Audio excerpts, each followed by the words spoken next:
저당권 아주 중요하죠. 자, 뜻이 뭔지 생각을 해봐야 될 것이고요. 어떤 특징이 있는지 간단히 생각해야 돼요. 저당권은 어떻게 취득하는가가 나올 것이고요.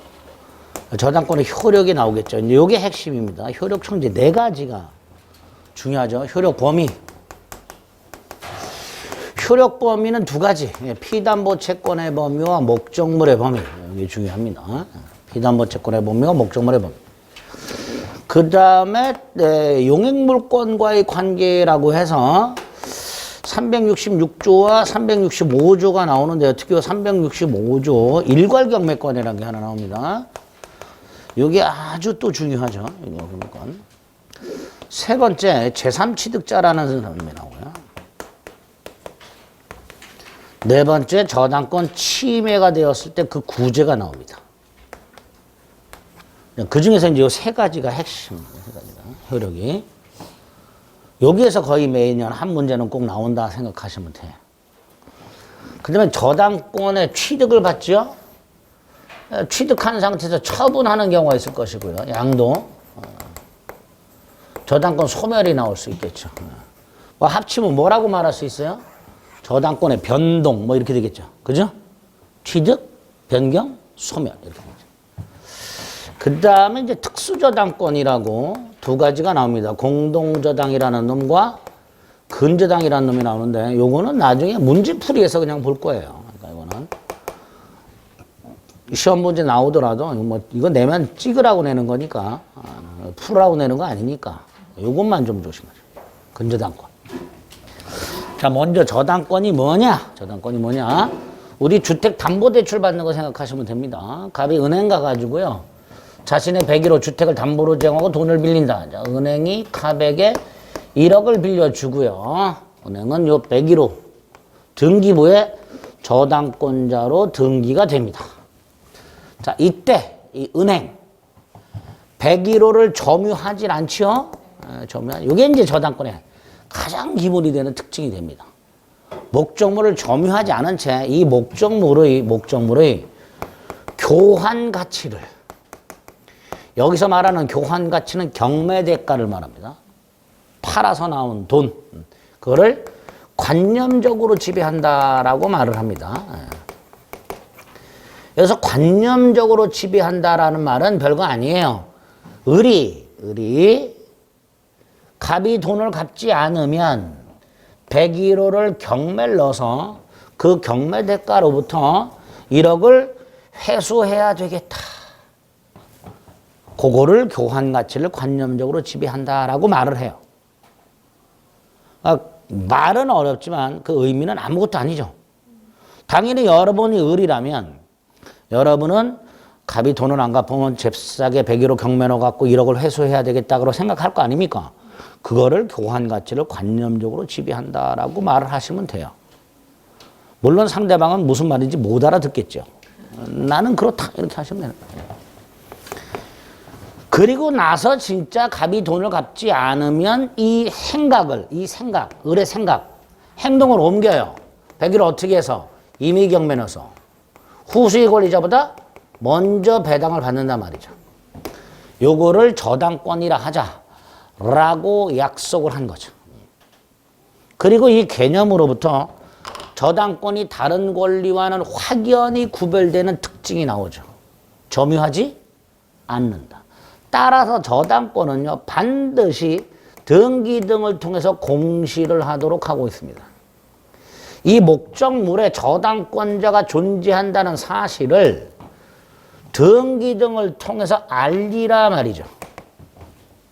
그죠? 왜 사람들은 그래야 알게 되겠죠. 육안으로 봤을 때는 저 101호에 저당권자가 있다는 사실을 알 수가 없으니까 등기 등을 통해서 꼭 알려라. 그걸 이제 저당권의 공시의 원칙이라고 하게 됩니다.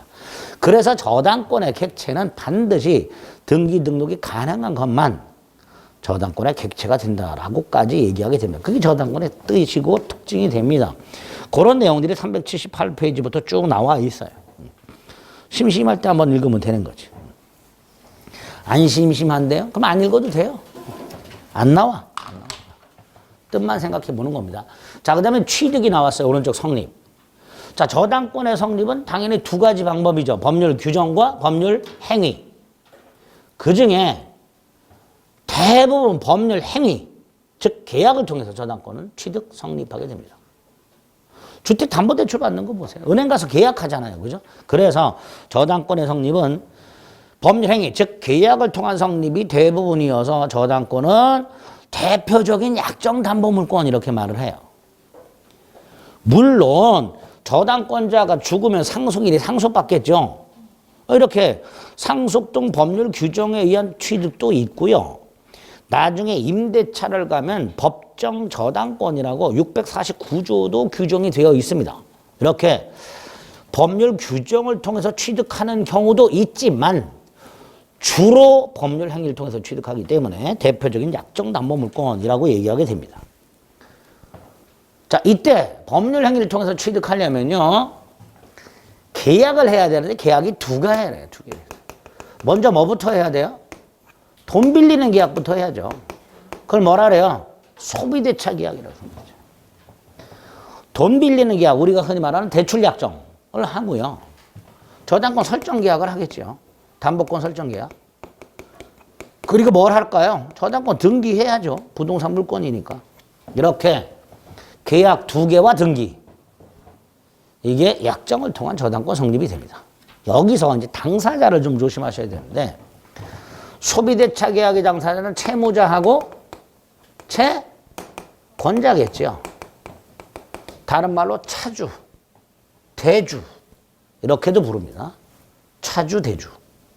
반면에 설정계약의 당사자는 설정자하고 저당권자가 됩니다. 여기서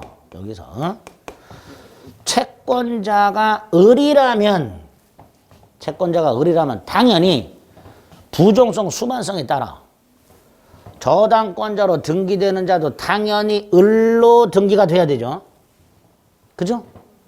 따라서 채권자는 을인데 저당권자가 병으로 등기되어 있다면 이 등기는 원칙 무효가 됩니다. 무효가 됩니다. 물론 예외는 있으나 일단 원칙 무효 일단 이렇게 기억을 하시고요. 두 번째, 설정자는 누구냐? 이 설정자는요. 요 담보물 소유자 생각하시면 돼요. 101호 소유자. 자, 돈은 갑이 빌리는데 101호가 갑소유라면 설정자도 갑. 반면에 돈은 갑이 빌리는데 101호는 부인 정소유, 그럼 설정자는 정 이렇게 됩니다. 그래서 저당권 설정자는 채무자 또는 제3자 이렇게 됩니다. 이 제3자를 뭐라 부른다? 물상 보증인 이렇게 부르게 됩니다. 그런 것들을 확인하시면 돼요. 379페이지 저당권 성립이 있고 양가로 1번이 있습니다. 뭐 동그라미 1번, 동그라미 2번의 기억, 원칙만. 다음 페이지 뭐 예외는 나중에 보고요. 설정 등기가 있습니다. 당연히 등기해야 되죠. 등기사항은 뭐 이런 거 등기하라고 되어 있습니다. 부동산 등기법에서 나오는 거고요. 자, 동그라미 2번 물권법 총론에서 봤던 게 하나 더 나왔습니다. 자, 저당권 등기하면 저당권을 취득하죠. 그죠? 이때 등기는 물권 변동 요건일 뿐 존속 요건은 아니라 그랬으니까 만에 하나 이 저당권 등기가 불법적으로 말소가 됐다 하더라도 저당권을 소멸하지 않으니 회복 등기할 수 있습니다.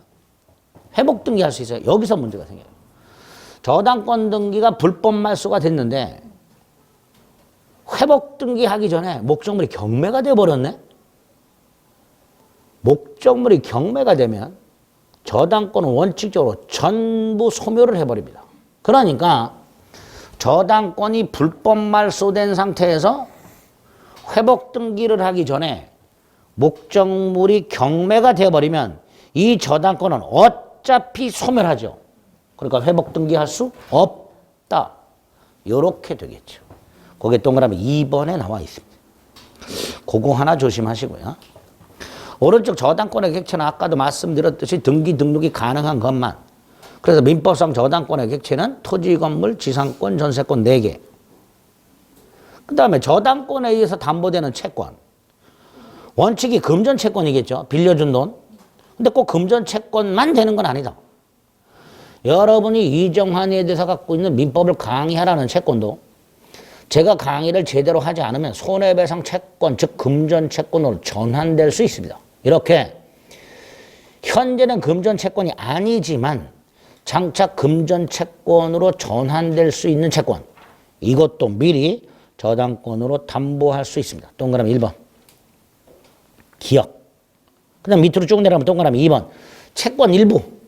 자, 1억을 빌려주면서 5천만 원만 저당권 설정할 수 있고요. 채권 여러 개. 을이 돈을 3번 빌려줬어. 액수가 커졌어. 묶어가지고 하나의 저당권으로 담보할 수도 있습니다. 또 3번. 장래 발생 채권도 되죠. 대표적인 뭐예요?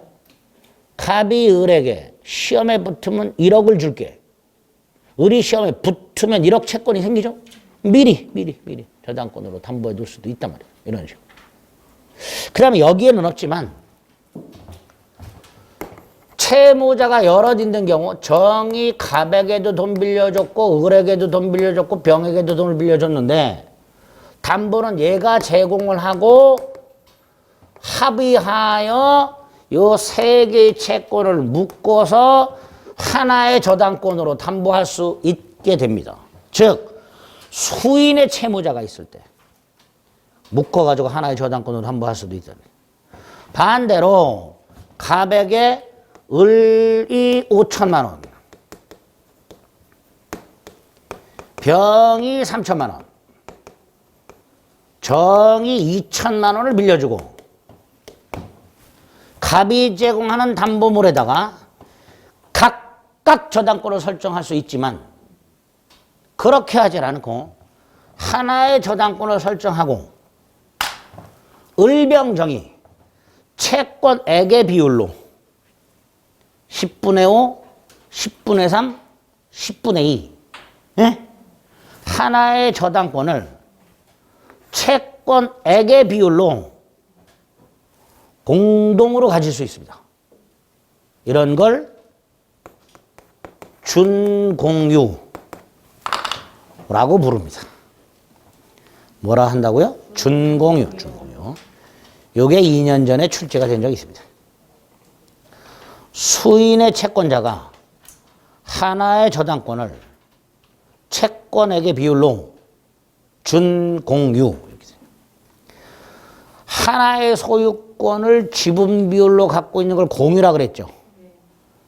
소유권 이외의 권리를 지분 비율로 갖고 있는 걸 준공유로 한단 말이죠. 이렇게 할 수 있다. 됐죠? 그리고 이제 중요한 게 저당권의 효력이 나왔죠. 자, 첫 번째가 효력 범위가 나왔죠. 거기에 보면 피담보 채권의 범위가 나왔고요. 좀 내려가면 목적물의 범위가 나옵니다. 이 피담보 채권의 범위와 목적물의 범위는 공통적으로 목적물이 경매가 되는 걸 전제로 합니다. 자, 목적물이 경매가 되었을 때 피담보 채권의 범위란 저당권자가 후순위 권리자보다 경매대가로부터 무엇을 얼마까지 우선하여 배당받을 수 있는가? 이게 피담보 채권의 범위예요.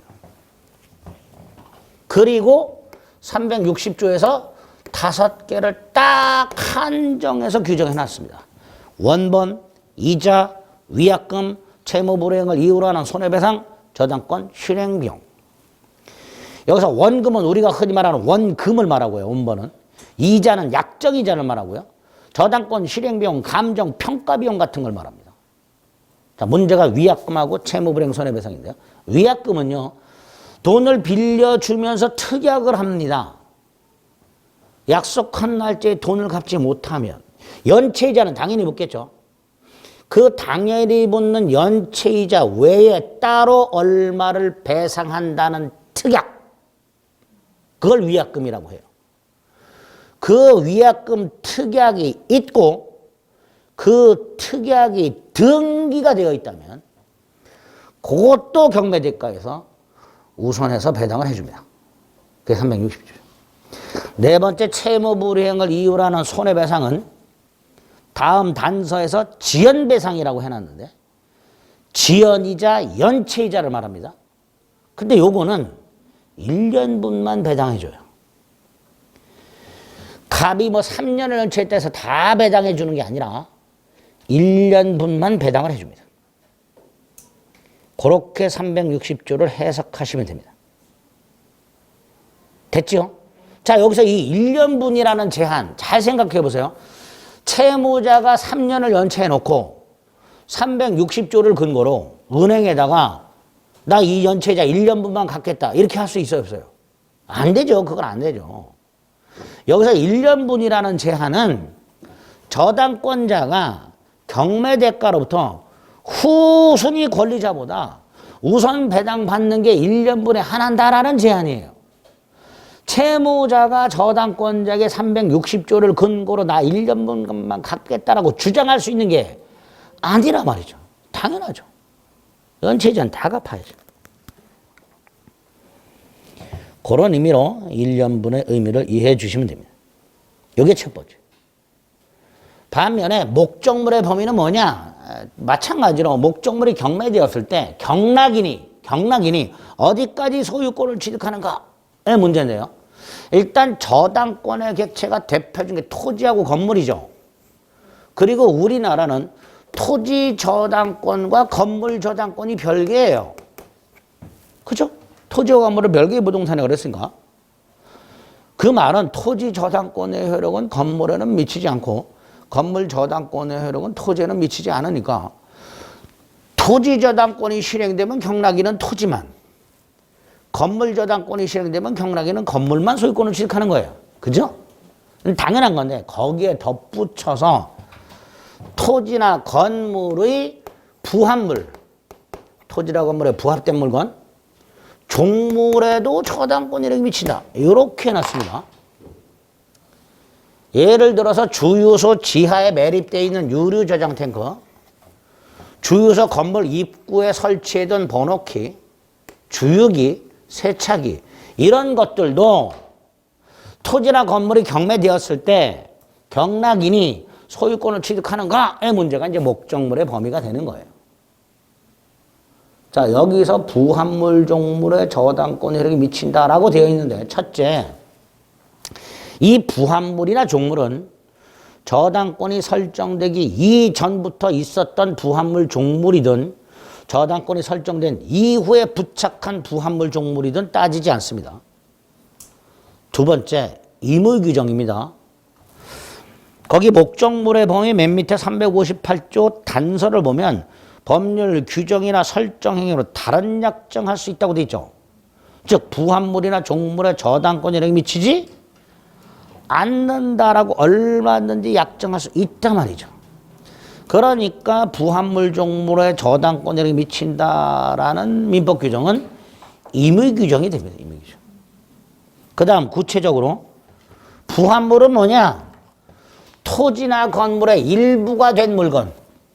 예컨대 주유소 지하에 매립한 유류 저장 탱크, 건물에 설치한 엘리베이터나 천장에 매립한 매립형 에어컨 같은 것들. 이런 것들이 부합물이 되는 거예요. 토지나 건물의 일부, 토지나 건물의 구성 부분이 되어버린 것을 부합물이라 하고요. 여기서 우리 부합에서 하나 봤던 거 조심해야 될 게 있었죠? 기존 건물에 설정된 저당권의 효력은 부합된 증축 부분에도 미치므로 기존 건물에 설정된 저당권 실행 경매 당시에 경매법원이 증축 부분을 누락한 채 기존 건물 부분만 매각 허가했다 하더라도 경락인은 증축분의 소유권을 취득한다. 그것 때문에. 그게 부합물. 그 다음에 우리가 일물일권주에서 봤던 거. 토지 위의 건물, 보존등기한 수목의 집단, 명인방법 같은 수목의 집단, 미분리 과실, 농작물, 미채굴 광물 이런 것들은 토지의 부합물도 아니고 종물도 아니니까 토지 저당권 효력이 미치지 않는다. 뭐 이렇게 되겠죠. 그 다음 종물. 종물은요, 종물보다 종된 권리를 기억, 종된 권리. 이렇게. 갑소유 땅에 을이 건물을 갖고 있고 땅에 대하여 건물 소유를 위해 지상권 따위를 갖고 있을 때 건물에 설정된 저당권의 효력은 지상권에도 미친다. 따라서 건물을 경락받은 사람은 건물 소유권뿐만 아니라 지상권도 취득한다.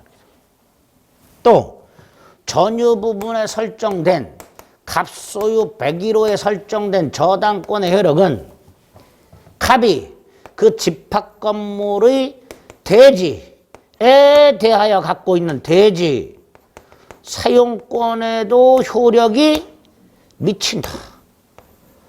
따라서 전유 부분에 설정된 저당권 실행 경매로 전유 부분에 대한 소유권인 구분 소유권을 취득한 사람은 뭐도 취득한다.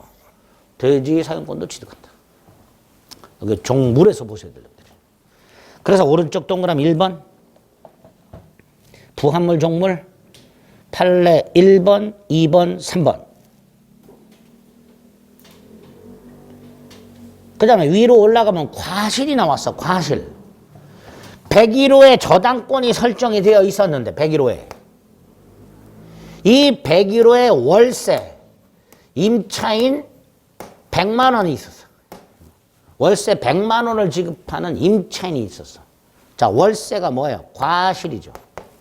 자, 이 임차인, 이 월세를 집주인한테 줘요? 은행에 줘요? 집주인한테 주죠.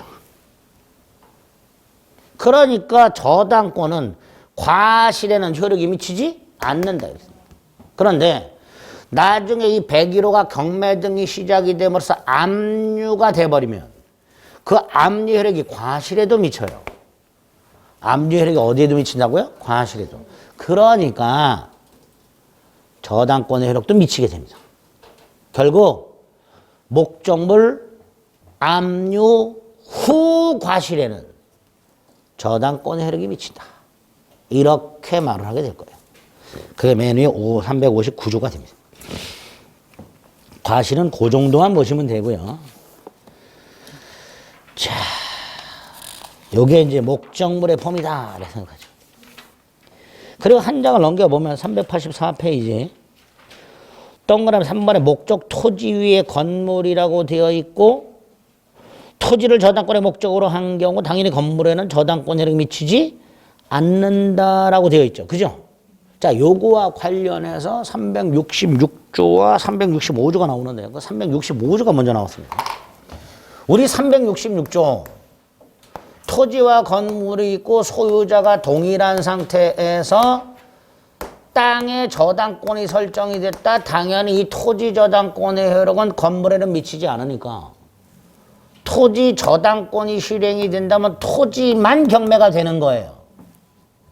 그 결과 토지와 건물의 소유자가 달라지게 된다고 그랬어요.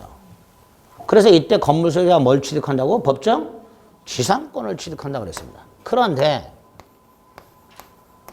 건물이 없는 나대지에 저당권이 설정이 되고 설정자가 건물을 축조하여 소유하고 있는 경우 마찬가지로 토지 저당권의 효력은 건물에는 미치지 않으니까 나중에 갑이 돈을 갚지 않으면 얘는 땅을 경매에 넣을 것이고 그 결과 토지와 건물의 소유자가 달라지게 되는데 이때는 법정 사건이 인정되지 않으니까 건물이 철거가 되는 문제가 생긴단 말이죠. 그래서 요럴 때 우리 민법은 토지 저당권자가 건물까지 함께 경매를 신청할 수 있는 일괄 경매권 이걸 규정하게 됩니다. 그게 365조입니다. 뭐라고 돼 있어요? 토지를 목적으로 저당권을 설정한 후 그 설정자가 건물을 축조한 때 저당권자는 토지와 함께 건물에 대해서 경매를 청구할 수 있다. 자, 그런데 이 토지 저당권자가 건물까지 함께 경매할 권리를 인정한 것일 뿐 토지 저당권의 효력이 건물에까지 미치는 것은 아닙니다. 그 말은 얘가 일괄 경매했을 때 건물 경매대가에서는 우선 변제 받을 수가 없다라는 뜻입니다. 단서에서 만들어놨죠. 건물 경매대가에서는 우선 변제 받지 못한다고. 이걸 일괄 경매권이랍니다. 자, 요건을 생각해 봅니다. 기억에 저당권 설정 후 건물이 신축. 그죠? 두 번째, 판례 밑에 B. 저당권 설정자가 축조하여 소유. 이게 원칙.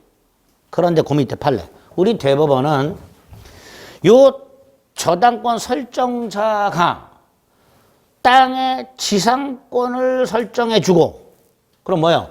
용익권을 설정받은 자죠. 얘가 건물을 지어. 근데 나중에 이 건물을 갑에게 넘겨. 그래서 설정자 소유가 됐어. 이때도 일괄경매할 수 있다. 그러니까 두 가지죠. 설정자가 축조하여 소유하고 있는 경우하고 제3자가 축조했으나 설정자에게 소유권이 기속이 된 경우. 두 가지 경우에 일괄경매권이 인정이 된다.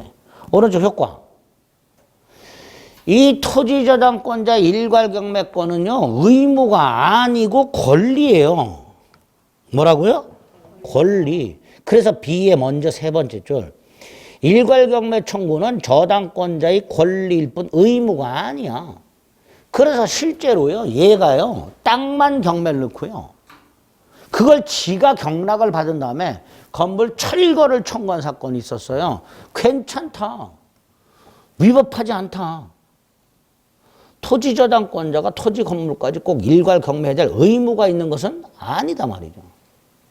두 번째, 토지저당권자가 토지 건물을 일괄 경매하게 되면 첫째, 당연히 경매법원은 토지와 건물을 동일인에게 매각 허가해야 돼요. 당연하죠. 토지는 벽에게, 건물은 정에게. 그러면 토지와 건물의 소유가 달라져 버리기 때문에 건물은 철거가 되는 말이죠. 그러니까 토지와 건물을 동일인에게 매각 허가해야 되고요. 그 다음에 아까 봤던 거 건물 매각 대금에서는 우선 변제 받을 수가 없다. 이렇게 되겠죠. 그 다음에 예제 밑에 보면 느닷없이 물상대기가 나왔습니다. 자, 아까 물상대기 말씀드렸었어요. 갑소유 땅에, 자, 지금 목적물과 관련된 걸 보고 있는 겁니다, 우리는. 저당권이 설정이 되었다, 1억을 빌려줬다, 그런데 수용이 되어버렸다. 그럼 보상금에서 1억을 우선 변제받을 수 있다고 그랬죠? 그죠? 근데 얘가 뭐 보상금만 받는 게 아니라 뭐 대토 같은 것도 받을 수 있죠. 대토 아시죠? 즉, 저당 목적물이 멸실, 훼손, 공용징수되고 설정자가 받을 금전 기타 물건에서 우선 변제 받을 수 있단 말이죠. 그런데 여기서 예를 들어서 보상금 같은 거를 얘가 민기적거리고 있는 사이에 지급이 되어버리면 갑의 다른 재산과 섞여버리죠. 그죠? 특정성을 상실해버려요. 갑의 원래 통장에 1억이 있었는데 보상금 1억이 들어와서 2억이 됐어. 그 통장에 있는 2억에서 보상금 1억을 구별해낼 수 있어요, 없어요? 에? 보상금이 들어올 때 돈에 보상금이라고 찍혀서 들어와요? 아니, 통장 말고 돈. 은행에서 돈을 딱 찾으면 은행 가서 2억을 통장을 내면서 이 2억 쪽에서 보상금 1억을 찾으려고 왔습니다. 그럼 은행이 돈을 주면서 보상금 이라고 찍어서 줘요? 구별을 못해요. 채무자의 일반 재산과 섞여버리면 특정성을 상실해버립니다. 예? 그럼 물상대기 못하는 거야. 다시 말해서 채무자의 다른 재산과 분리를 해놔야 돼요. 그렇잖아요. 그래서 지급전에 압류를 해야 돼요. 물론 그 압류는 얘가 꼭 안 해도 돼요. 다른 놈이 해도 됩니다. 근데 어쨌든 분리가 되어 있어야 돼요. 두 번째, 이렇게 물상대기가 있을 때 이런 걸 행사할 수 있을 때 얘 가만히 있으면 알아서 돈 줄까? 아니지. 적극적으로 권리를 행사해야지. 두 가지. 보상금에 대해서는 일단 분리가 됐다는 전제, 저당권자나 제3자가 압류를 했다는 전제하에 언제? 지급 전. 에? 법원으로 달려가서 추심 또는 전부 명령이란 걸 받아야 돼요. 의리. 여기서 추심 또는 전부 명령은 조금 다른데 그냥 이렇게 생각해서 법원이 저당권자에게 야, 네가 대신 가서 받아. 이게 추심 또는 전부 명령이라고 생각하시면 돼요. 그걸 받아가지고 의리 가서 내놔! 라고 해야 됩니다. 또 대토가 경매가 진행이 되고 있어요. 알아서 얘한테 배당해 줄까요? 아니야. 배당을 요구해야 돼. 가서. 그런데 이 배당 요구는요. 법원이 정해놓은 배당 요구 기간이 있어요. 언제부터 언제까지 배당을 요구해라. 그 기간 마지막 날을 배당 요구 종기라고 해요. 요때까지 배당을 요구해야 돼요. 자, 정리. 저당 목적물이 멸실훼손 공용증수되고 보상금, 금전 또는 물건이 있는 경우 우선 변제 받을 수 있다. 그런데 가만히 있는다 해서 당연히 배당해 주지는 않는다. 적극적으로 권리 행사해라. 어떻게 언제까지? 돈의 경우 지급 전 압류 및 추심 또는 전부명령. 대토 등이 경매되는 경우 배당 요구 종기까지 배당을 요구. 이런 방법으로 적극적으로 자신의 권리를 행사해라. 만약에 가만히 멍 때리고 있었다면 물상대위 행사할 수 없다. 이렇게 됩니다. 그런 것들이 나와 있죠. 385페이지 밑에 4번의 기억의 물상대위가 뜻이고요. 다음 페이지. 아까 수용은 강제 수용만 말한다 그랬죠. 그러니까 니은 네 번째 줄. 협의 취득된 경우에는 물상대위권을 행사할 수가 없고 디귿 지급 전에 압류하라. 단 반드시 저당권자가 압류할 필요는 없다. 뭐 이렇게 돼 있죠. 일단 여기까지 우리 교재가 나와 있어요. 다만 이제 나중에 요거까지 이제 지문에서 보게 됩니다. 어떻게 행사하는 거. 이게 좀 어려워요, 이게.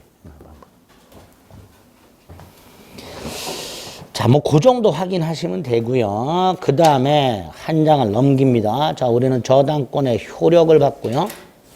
그 중에 피담보 채권의 범위와 목적물의 범위 및 365조 일괄 경매권까지 봤습니다.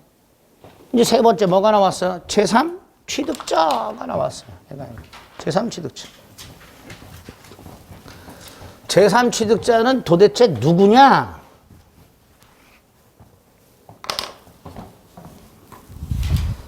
갑소유 땅에 저당권자가 있어. 뭐 땅값은 한 3억이고 얘는 뭐 한 1억 빌려줬어. 근데 이 상태에서 병이 땅을 사가지고 소유권을 취득했어. 또는 병이 이 땅의 지상권을 취득했어. 또는 병이 전세권을 취득했어. 이때 병, 예를 들어 소유권 취득할 때 두 가지 방법. 1억을 채무를 인수하고 2억만 지급. 또는 3억을 다 주고 얘가 1억 변제. 두 가지 방법이 있을 수 있는데 두 번째 거. 병은 채무를 인수하지 않고 3억을 다 지급. 근데 얘가 돈을 안 갚아. 그래서 저당권자가 땅을 경매를 넣어버려. 그럼 병은 소유권, 지상권, 전세권 상실. 그죠? 요런 놈. 요런 놈을 보호하기 위해서 마련된 게 제3 취득자의 지위. 이렇게 됩니다. 밑에 동그라미 2번을 먼저 보면 364조의 저당 부동산에 대하여 소유권, 지상권 또는 전세권을 취득한 자. 이렇게 돼 있죠. 내가 얘들이 제3자예요. 그러니까 얘네들 외에 다른 놈들 뭐 후순위 저당권자라든가 이런 애들은 안 되는 거예요. 소유권, 지상권, 전세권을 취득한다. 이렇게 돼요. 자, 얘네들 중에서 먼저 위에 363조 소유권을 취득한 제3자라고 돼 있죠. 얘도 경매인이 될 수 있다라고 돼 있습니다. 경매가 진행이 될 때 그 경매되는 목적물의 소유자는 경매에 참가할 수가 없어요. 내가 내 거를 경락받질 못해요. 그런데 얘는 된단 말이에요. 얘네 둘은 당연히 받는 거고 소유자가 아니니까. 근데 요 놈이 문제인데요. 요 놈도 경락을 받을 수 있도록 경매인이 될 수 있도록 해놨습니다. 그래서 364조는 요 놈들 채무 인수 안 했죠. 그죠? 그러니까 갚을 의무는 없지. 대신 권리를 방어하고 싶어. 경매를 저지하고 싶어. 그럼 을에게 값 대신 돈을 줄 필요가 있죠. 문제가 생겨요. 얘네들이 돈을 갚더라도 얘는 받으면 안 돼요. 제가 맨날 이런 예를 들죠. 여러분이 친구 을에게 100만 원을 꿔줬어요. 근데 다른 친구 병이 와서 100만 원을 갚아. 좋다고 날름 받으면 안 된다 그랬죠. 받는 순간 부당이득이라 그랬습니다. 채권자는 누구로부터 변제를 받아야 돼요? 채무자. 채무자 이외의 자로부터 받아서는 안 됩니다. 받는 순간 부당이득이 됩니다. 그러니까 얘네들이 권리를 방어하고자 추가적으로 돈을 마련해서 을에게 갚는다 하더라도 얘는 받아서는 안 돼요. 그죠? 그런데 얘네들에게 변제할 권리를 부여하여 갚을 수 있고 얘는 받아라. 변제 의무. 특히 연체이자는 1년분만 변제하면 돼요. 갑이 연체한 이자는 1년분만 변제할 권리. 그러니까 을의 입장에서는 갑이 3년이나 연체했는데 제3치자 1년분만 변제하면 안 받으려고 그런단 말이죠. 다 가져가란 말이죠. 근데 받아란 말이죠. 1년분이라도. 변제권. 당연히 변제기 후 변제해야 될 것이고요. 갑이 갚지 말라 그래도 갚을 수 있는 거예요. 권리를 방어해야 되니까. 변제기 후 채무자 의사에 반해서도 변제할 수 있다. 이렇게 대신 변제했어. 그리고 나서 갑을 찾아가야지. 가서 뭐라 그래? 내가 네 대신 1억 갚았다. 나한테 1억을 내놔라. 그게 뭐예요? 구상권. 그걸 구상권이라고 하게 됩니다. 동그라미 2번 제3취득자의 변제권이 있습니다. 조문이 있고 조문 밑에 5줄이 있습니다. 근데 아까도 말씀을 드렸듯이 기억, 근저당 부동산에 대한 후순위 근저당권을 취득한 자, 얘는 제3취득자다 아니다? 아니지. 그런데 얘보다 후순위 저당권을 취득한 놈이 요 364조를 보고 지가 대신 갚고 나도 제3취득자다라고 주장을 한 놈이 있었단 말이죠. 인정해 줄까요? 안 해줄까요? 안 해준단 말이에요. 그게 기억에 있는 내용이에요. 후순위 저당권자가 설령 대신 갚았다 하더라도 364조를 근거로 선순위 저당권 말소 따위를 청구할 수는 없다. 너는 제3취득자가 아니다. 그죠? 당연히 니은 얘가 이걸 인수했다면 지가 안 갚아서 경매된 거잖아요. 이건 적용될 여지가 없는 거죠. 그죠? 그 다음 오른쪽 3번. 예를 들어서 전세권을 취득한 자가 비용을 들였네. 유익비 같은 거. 에? 소유권을 취득한 자가 이게 이제 만약 건물이다. 인테리어를 새로 했네. 즉 제3취득자가 된 후에 목적물에 지출한 필요비 유익비 그거를 영순위로 배당을 해줍니다. 그게 367조. 제3취득자가 보존 필요비라든가 계량 유익비를 지출했을 때 경매대가에서 우선 상환 받을 수 있다고 그랬죠. 그 순위가 0순위예요. 1순위도 아니고 0순위야. 그러면 우리 시험에서 조금 어렵게 나온 게 이런 게 있어요. 여기 잠깐 보세요. 예. 전세권자. 전세권자는 일단 갑에게 전세금 준 게 있죠. 그 다음에 목적물에 추가적으로 비용을 만약에 지출했다. 예? 경매가 됐다. 자, 이 전세금. 얘보다 먼저 받아요? 나중에 받아요? 이건 나중에 받죠. 후순위야. 근데 이거는 먼저 받아요. 먼저 받는다. 그런 식으로 구별하라는 지문도 나온 적이 있어요. 우리 시험에서. 살벌하죠? 예. 미친놈들이야. 이런 걸 왜 내? 아우, 개짜증나. 또 하나가요. 다시 조문을 보면요. 201조 1항과 203조 1항과 203조 2항만 적용을 하고 있습니다. 예? 203조 3항이 있는데요. 203조 3항이 뭐냐 하면 유익비 법원에 청구하여 상환기간 허여받는 게 203조 3항이에요. 근데 그건 적용을 안 해요. 왜 안 할까? 보세요. 이 비용 누가 줘요? 법원이 주죠. 경매법원이. 필요비가 됐든 유익비가 됐든 법원이 배당을 해주는 거예요. 근데 그 법원이 유익비에 대해서 다른 법원에다가 이거 나중에 배당해줘도 되나? 상환기간 허용가 있을 수가 없지요. 그러니까 요 제3취득자의 비용 우선 상환에 대해서 특히 유익비 상환기간 허여가 인정되지 않는다. 그죠? 법원이 배당을 해주는데 그 법원이 다른 법원에다가 청구를 해서 유익비는 나중에 배당해주면 안 되나?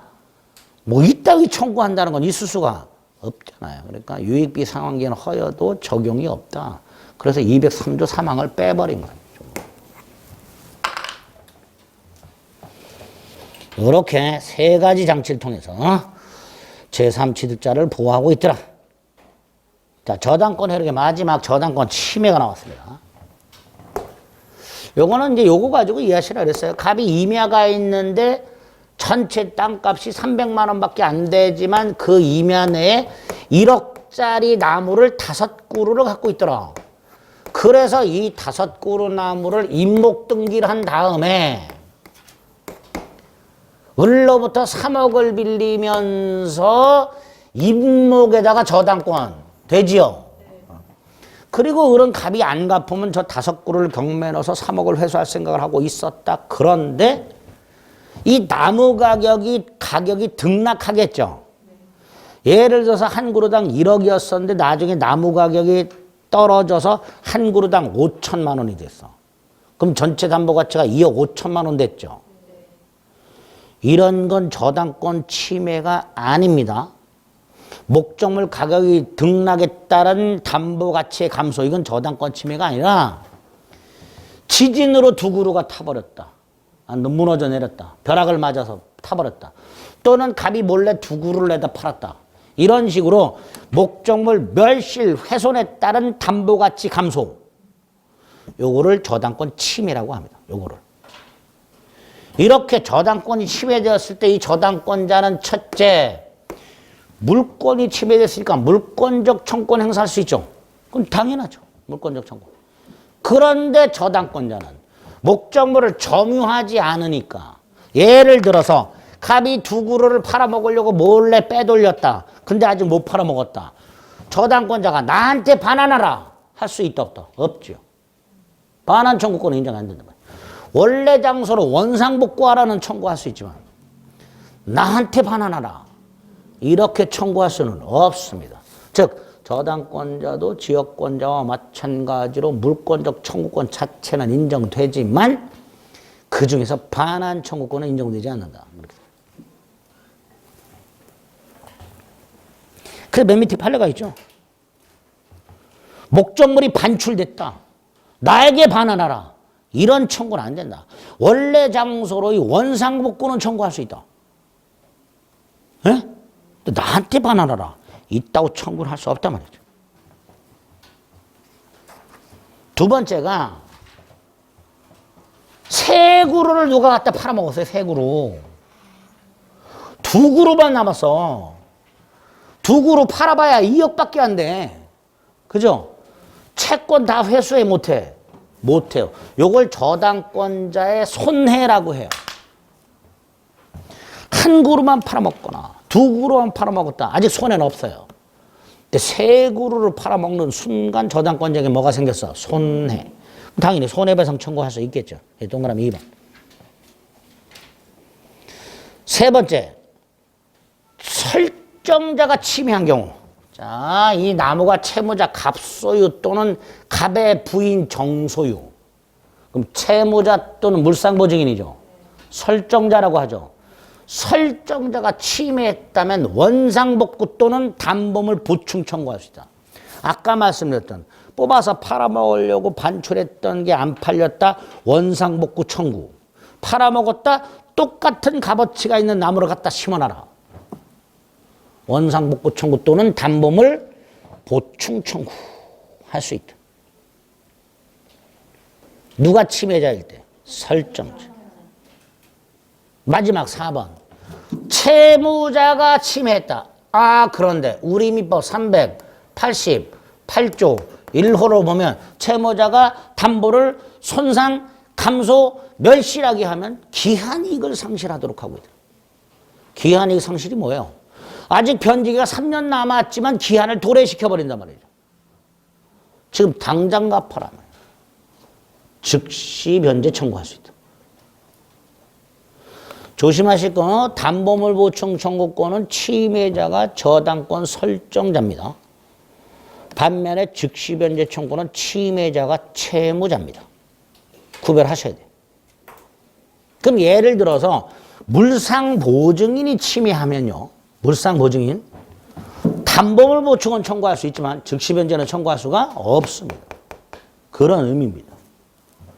담보물 보충 청구권과 즉시 변제 청구는 침해자를 구별을 좀 해두셔야 됩니다. 그 다음 만약에 채무자가 침해를 했고 세 그루를 팔아먹으면 저당권자는 손해배상도 청구할 수 있고 담보물 보충도 청구할 수 있고 즉시 변제도 청구할 수 있죠. 그죠? 다시 한번 채무자가 침해를 했고 세 그루를 팔아먹었어. 손해가 생겼죠. 그러니까 저당권자는 손해배상 청구할 수 있고 채무자도 설정자니까 담보물 보충 청구할 수 있고 즉시 변제도 청구할 수 있단 말이죠. 근데 이 세 가지 권리의 관계를 잘 생각해 보자. 담보물 보충을 청구한다는 건 3년까지 기다려 주겠다는 거죠. 네가 담보물을 보충하면 내가 기다려 주겠다. 3년을. 반면에 이거는 못 기다리겠다. 그러니까 담보물 보충을 청구하면 즉시 변제는 당연히 청구를 못 하는 거고 즉시 변제를 청구하면 담보물 보충을 청구를 못 하는 거죠. 당연한 거고.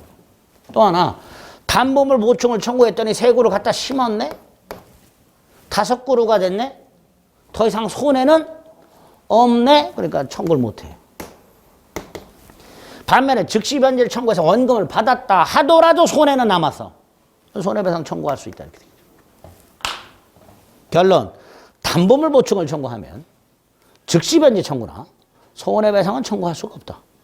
반면에 즉시 변제를 청구하면 담보물 보충은 청구할 수 없고 손해배상은 청구할 수 있다.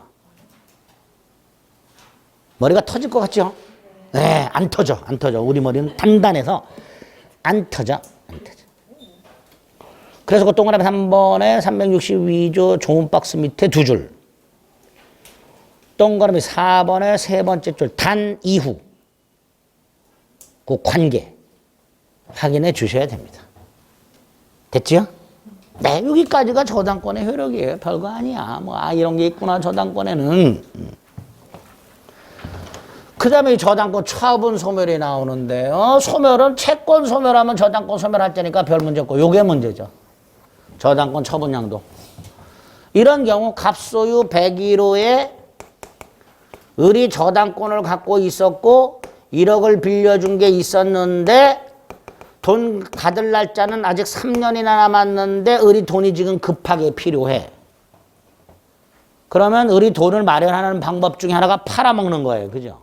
이 권리 팔아먹는 거예요. 권리 팔아먹는 거예요. 여기서 이 저당권과 채권은 뗄래야 뗄 수 없으니까 당연히 분리양도할 수 있다 없다? 없다. 그래서 오른쪽 메뉴에 361조 조문 잘 나오는 것 중에 하나입니다. 저당권을 그 담보하는 채권과 분리하여 처분하거나 다른 권리의 담보로 못하도록. 네? 저당권만 팔아먹거나 저당권만 담보로 제공하지 못하도록 못을 박아놨습니다. 강행규정입니다. 즉 팔아먹으려면 같이 팔아먹어라 라는 뜻이에요. 자, 이때 이 채권, 아까 피담보 채권이라고 그랬죠. 여기서는 대법원이 저당권이 붙어있다 해서 저당권부 채권이라고도 불러요. 자, 그러면 저당권 처분 양도란 저당권 및 저당권 부채권 처분 양도가 되는 거예요. 이것도 양도하는 거고 이것도 함께 양도하는 게 되는 겁니다. 이게 저당권 양도예요. 여기서 채권 양도 사실은 채무자에게 알려줘야 되죠. 그죠? 그래야 갑은 나중에 평한테 돈을 갚을 거 아닙니까? 반면에 저당권은 부동산 물권이죠. 법률행위죠. 186조에 따라서 이전 등기를 해줘야 돼요. 이때 이 등기, 얘하고 순위가 같아야 되죠. 저당권은 순위가 핵심이니까. 뭘로 넘겨줘요? 부기등기. 저당권 및 저당권부 채권을 양도했을 때 첫째, 채권 양도 사실은 채무자에게 통지하라. 저당권은 부기등기로 이전 등기하라. 자, 우리 시험에서 경악스러운 지문이 한번 나온 적이 있습니다. 이렇게 여기 보세요. 저당권 및 저당권부 채권을 양수한 경우 채권 양도 사실을 통지하면 양수인은 저당권을 취득한다. OX. 거봐 벌써 뭔 말인지 지금 다시 천천히 했는데. 그러니까 지금 다시 하려고 그러잖아. 천천히 했는데 딴 생각하고. 저당권 및 저당권부 채권을 양수하고 채권 양도 사실을 채무자에게 통지하면 양수인은 저당권을 취득한다. 아니지. 틀렸죠? 요거 해야 되죠. 저당권을 취득하면 요거까지 해야죠. 통지만으로는 저당권 취득하지 못하죠. 구별하라. 아시겠죠? 그런 내용들이 저당권 처분과 소멸에 나와 있습니다. 살살 읽어보시면 돼. 됐죠? 뭐 여기까지가 기본 저당권의 내용입니다. 그리고 이제 잠시 쉬었다가 근저당권만 좀 보겠습니다.